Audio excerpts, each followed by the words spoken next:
পাপাচার বর্জন করে চলা। পাপাচারের মধ্যে আবার বিশেষ করে মিথ্যা কথা, মিথ্যা কাজ, প্রতারণা, 2 নম্বরই, এগুলো পরিহার করে চলা। এগুলো অন্য সময় তো পরিহার করতেই হবে, রমজানে আরো বিশেষ গুরুত্বের সাথে পরিহার করতে হবে। বুখারীর হাদিসে আসছে, নবী করিম সাল্লাল্লাহু আলাইহি সাল্লাম বলেছেন, মাল্লাম ইয়াদা কাওলা যুরি ওয়াল আমাল বিহি ফালাইসা লিল্লাহি হাজা আন ইয়াদা তাআমাহু ওয়া শারাবা।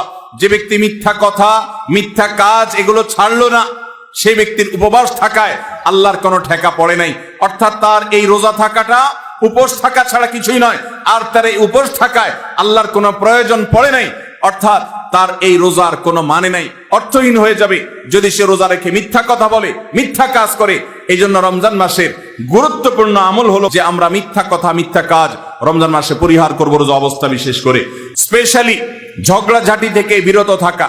নবী করিম সাল্লাল্লাহু আলাইহি সাল্লাম বলেছেন, কোন রোজাদারের সাথে কেউ যদি কুতর্ক করতে আসে, ঝগড়া ফাসাদ করতে আসে, তাহলে সে বলবে, ইন্নী সায়েম, আমি তোমার ঝগড়া, আমি তোমার গালিগালাজ, আমি তোমার বিতর্ক বৎসার জবাব দিতে পারছি না, কারণ আমি রোজাদার অবস্থায় আমি আমার মুখ নষ্ট করব না, সময় নষ্ট করব না। অতএব ফেসবুকের বাইরে, সোশ্যাল মিডিয়াতে অথবা অনলাইনে অফলাইনে যে কোনো জায়গায় আমরা রমজান মাসে বিশেষভাবে ঝগড়া ঝাঁটি, গন্ডগোল, ফাসাদ, তর্ক বিতর্ক, বৎসা এগুলো আমরা বর্জন করে চলবো, কারণ এটা রমজানের বিশেষ গুরুত্বপূর্ণ আমল যে এই মাসে আমি কোনো ঝগড়াঝাটি করব না। সাধারণ যত আমল আছে, সাধারণ যত ভালো কাজ আছে, সেই ভালো কাজগুলো এই মাসে সবচেয়ে বেশি গুরুত্বের সাথে করা। কারণ আপনারা জানেন, নবী করিম সাল্লাল্লাহু আলাইহি সাল্লাম বলেছেন, রমজানের শুরুর দিকে আল্লাহর পক্ষ থেকে এক ফেরেশতা ঘোষণা দিতে থাকে, ইয়া বাগিয়াল খায়র আকবিল। তোমাদের মধ্যে কেউ কি কোনো কল্যাণের পথে চলতে চায়, এমন কোন মানুষ আছে যে কল্যাণকামী, যে ভালো কাজ করতে চায়, তাহলে সে যেন অগ্রসর হয়। কারণ ভালো কাজ করার মৌসুম এসেছে, সময় এসেছে, সুবর্ণ সুযোগ এসেছে। এটা আমল করার সময়, এটা নিজের আমল নামার শূন্য স্থানগুলো পূরণ করার সময়, এটা জান্নাতের পথে এগিয়ে যাওয়ার সময়। অতএব যত নেক আমল আছে, সেটা যেই ধরনেরই হোক না কেন, সকল ভালো কাজ সবচেয়ে বেশি করতে হবে এই রমজান মাসে। 5 ওয়াক্ত নামাজকে গুরুত্বের সাথে পড়তে হবে, অন্যান্য সমস্ত আমলগুলো করতে হবে। সাধারণ আমলগুলো বিশেষ গুরুত্বের সাথে করা, খুব গুরুত্বের সাথে ইস্তেগফার করা, আল্লাহর কাছে গুনাহ মাফ চাওয়া। কারণ আপনারা জানেন, রমজান মাস এসেছে আমাদের গুনাহগুলোকে মাফ করাবার জন্য। রমজান মাস এসেছে আমাদেরকে জাহান্নাম থেকে মুক্তির পরোয়ানা পাইয়ে দেওয়ার জন্য। নবী করিম সাল্লাল্লাহু আলাইহি সাল্লাম বলেছেন, ওয়ালিল্লাহি উতাকাউ মিনান নার ওয়া যালিকা কুল্লু লাইলা। রমজানের প্রতি রাতে আল্লাহ তাআলা অসংখ্য অগণিত মানুষকে জাহান্নাম থেকে মুক্ত, অমুক জাহান্নাম থেকে মুক্ত, অমুককে জাহান্নাম থেকে মুক্ত ঘোষণা করা হলো। এই আল্লাহর ফরমানে এলাহি তিনি জারি করতে থাকেন, বহু মানুষকে আল্লাহ তাআলা মুক্ত ঘোষণা করেন। একজন ইমানদার বান্দা এই আল্লাহর তাআলার সাধারণ ক্ষমার অফার নেওয়ার জন্য তিনি চোখের পানি ফেলে দোয়া করবেন, তিনি বিভিন্ন সময় দোয়া করবেন। আল্লাহ, রমজান মাস চলছে, এটা গুনাহ মাফ করানোর সময়, এটা গুনাহ মাফ করার সুবর্ণ সুযোগ। আপনি আমার গুনাহগুলো মাফ করে দিন, আমার ভুল ত্রুটি মাফ করে দিন। সারা বছর আমি অনেক পাপ করেছি, আল্লাহ আপনি আমাকে ক্ষমা করে দিন। আমার হিসেবে যত আমল নামাতে যত গুনাহ আছে সবগুলো আপনি ডিলিট করে দিন। আল্লাহর কাছে মাফ চাইতে হবে। নবী করিম সাল্লাল্লাহু আলাইহি সাল্লাম বলেছেন, জিবরিল এসে তার কাছে প্রস্তাব পেশ করেছেন আল্লাহর তরফ থেকে, বাউদামান আদরাকা রমাদান ওয়া লাম ইগফার লাহ। যে ব্যক্তি রমজান পেয়েছে অথচ তার গুনাহ মাফ হয় নাই, সে ধ্বংস হোক। নবী সাল্লাল্লাহু আলাইহি সাল্লাম আমিন বলেছেন। অতএব রমজান মাসে গুনাহ মাফ যদি আপনি করাতে না পারেন, তাহলে জিবরিলের বদদোয়া, নবী সাল্লাল্লাহু আলাইহি সাল্লামের বদদোয়া আপনার জন্য লাগবে। এই জন্য যেই কোনো মূল্যে রমজানের প্রতি রাতে, প্রতিদিন চোখের পানি ফেলে একটু একটু করে হলে দোয়া করে আল্লাহর কাছে নিজের গুনাহগুলো মাফ করাইতে হবে। জাহান্নাম থেকে মুক্তির ঘোষণা আল্লাহর পক্ষ থেকে আদায় করে নিতে হবে। এটা হবে দোয়ার মাধ্যমে, রোনাজারির মাধ্যমে, কান্নাকাটির মাধ্যমে, চেষ্টার মাধ্যমে, আল্লাহর কাছে তওবা করার মাধ্যমে। আল্লাহ আমাদেরকে তৌফিক দান করুন। গুনাহগুলো মাফ করাবো, জাহান্নাম থেকে মুক্তির পরোয়ানা দেয়া হয়, সেটি আমার নামটা যেন সেই তালিকায় যায়, সেই চেষ্টা আমরা করব প্রতিদিন। রমজানের বিশেষ আমল হলো রোজাদারকে ইফতার করানো। নবী করিম সাল্লাল্লাহু আলাইহি সাল্লাম বলেছেন, মান ফাত্তারা সাইমান ফালাহু মিসলু আজরিহি মিন গায়রি আন ইউনকাসা মিন আজরিহি শাইআ। যদি কেউ কোন রোজাদারকে ইফতার করায়, আল্লাহ রাব্বুল আলামিন ওই রোজাদারের রোজার কারণে তিনি যে সওয়াব পেয়েছেন তারটা তিনি পাবেন। অতিরিক্ত বোনাস হিসাবে যেই লোকটা ইফতার করালো রোজাদারকে, আল্লাহ তাআলা তাকে সমপরিমাণ সওয়াব দান করবেন। ভাইরা আমার, আমরা রমজান মাসে কেউ চাইলেও 30টার বেশি রোজা রাখতে পারবো? 30টার বেশি রোজা রাখার কোনো সুযোগ আছে? ছোট পোলাপান আছে, তারা দিনে 2-3টা করে রাখে, কিন্তু প্রাপ্তবয়স্ক কোনো মানুষ রমজান মাসে দিনের বেলায় 1টা বেশি রোজা রাখার সুযোগ আছে? 30টা বেশি আমরা রাখতে পারবো না। কিন্তু যদি আপনি চান আপনার আমল নামায় 60টা রোজার সওয়াব লেখা হবে, তাহলে সম্ভব।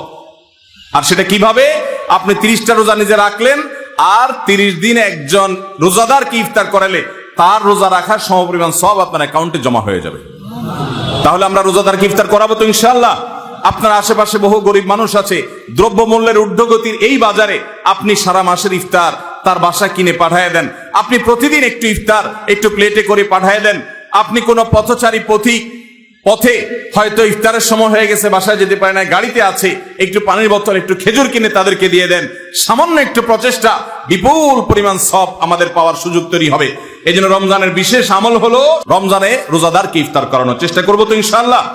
রমজানের স্পেশাল আমল হলো যে রমজানের বিশেষ গুরুত্বের সাথে কোরআন তেলাওয়াত করা। কারণ রমজান মাসের পরিচয় দিতে গিয়ে আল্লাহ তাআলা কোরআনে বলেছেন, শাহরু রমাদান আল্লাযী উনজিলা ফীহিল কুরআন। রমজান এমন মাস যে মাসে কোরআন নাজিল করা হয়েছে। এই কোরআন দিয়ে রমজানকে আল্লাহ পরিচয় দিয়েছেন। রমজান মাসের মর্যাদাই হয়েছে কোরআনের কারণে। এই জন্য কোরআনের সাথে রমজানে বেশি সময় কাটাতে হবে। কোরআনের হালাকা করবেন, কোরআনের মজলিস করবেন, কোরআন শিক্ষার আসর করবেন। ইমাম সাহেব মুয়াজ্জিন সাহেবকে দিয়ে প্রতিটা মসজিদে মসজিদে মুসল্লিরা কোরআন শুদ্ধ করবেন, বিশুদ্ধ করে তেলাওয়াত করবেন। কোরআন প্রতিদিন একটু একটু করে তেলাওয়াত করবেন। সম্ভব হলে গোটা রমজানে কমপক্ষে একটা বার কোরআন পড়ে শেষ করবেন। তারাবিতে তো শুনবেনই, এর বাইরেও কোরআন তেলাওয়াত করবেন। অনেকে আছে 11 মাস কোরআন পড়ার তৌফিক হয় না। আল্লাহর ওয়াস্তে কোরআন নাজিলের এই মাসে অন্তত কোরআনটাকে আঁকড়ে ধরেন। ও মুসলমান, কোরআন যদি আঁকড়ে না ধরেন তাহলে আপনার চেয়ে হতভাগা আর কেউ নেই। এই জন্য কোরআন নাজিল মাসে বিশেষ গুরুত্বের সাথে আমাদেরকে কোরআন তেলাওয়াত করতে হবে। কোরআন তেলাওয়াত করার আমল আমরা সবাই জানি, কিন্তু কোরআন রমজান মাসে নবী করিম সাল্লাল্লাহু আলাইহি ওয়াসাল্লাম শোনাশুনি করতেন, এটা আমরা অনেকে জানি না। জিবরিল আলাইহিস সালামের সাথে নবী করিম সাল্লাল্লাহু আলাইহি ওয়াসাল্লাম কোরআন শোনাশুনি করতেন। তিনি জিবরিলকে শোনাতেন, জিবরিল তাকে শোনাতেন। এই জন্য রমজান মাসে আপনি কোরআন তেলাওয়াত করে আপনার স্ত্রীকে শোনান, স্ত্রী তেলাওয়াত করবে, আপনি শুনেন, আপনি অন্য কারোর সাথে এভাবে শোনাশুনি করেন। এইটাও রমজান মাসের বিশেষ গুরুত্বপূর্ণ আমল। সেই সাথে কোরআন বুঝে পড়া, কোরআনের ব্যাখ্যা জানার চেষ্টা করা, অর্থ সহকারে জানার চেষ্টা করা, কোরআনের কি আছে, আল্লাহ কি বলেছেন, সে ইলমটা অর্জন করার এক বিরাট প্রয়োজনীয় সময় মুহূর্ত হলো রমজান মাস। সাদাকা করা, দান করা। আমাদের প্রিয় নবী সাল্লাল্লাহু আলাইহি ওয়াসাল্লাম সম্পর্কে তার সহধর্মিণী উম্মুল মুমিনিন আয়েশা রাদিয়াল্লাহু তাআলা আনহা বলেছেন, নবী সাল্লাল্লাহু আলাইহি ওয়াসাল্লাম এমনিতেই দানশীল ছিলেন। তিনি সারা বছর প্রচুর পরিমাণে দান করতেন, কিন্তু রমজান যখন শুরু হতো তখন তিনি সবচেয়ে বেশি বদান্য, সবচেয়ে বেশি দানশীল হয়ে পড়তেন। তার দানশীলতা এত বেড়ে যেত যে মুক্ত বাতাস যেরকম সব জায়গায় পৌঁছে যায়, যে জায়গায় মানুষ চায় দরজা খুলে রাখে সেখানেও যায়, কোন একটা ফাঁক ফোকর পেলে সেই জায়গায়ও মুক্ত বাতাস প্রবেশ করে। নবী সাল্লাল্লাহু আলাইহি ওয়াসাল্লামের রমজানের দানটা এরকম ছিল যে চায় তাকেও দিতেন, যে চায় না তাকেও দিতেন। তিনি দুই হাতে দিতেন। তিনি অনেক বেশি সম্পদশালী ছিলেন না, কিন্তু যেটুকু ছিল অকাতরে তিনি দান করতেন।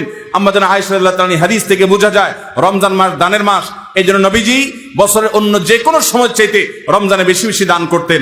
আপনার আত্মীয় স্বজনকে দান করেন, রক্ত সম্পর্কে মানুষগুলোকে দান করেন, পাড়া প্রতিবেশীর অভাবী মানুষদেরকে দান করেন, চেনা অচেনা জানা অজানা সমস্ত মানুষকে আপনার সাধ্য অনুযায়ী আপনি দান করা শুরু করেন।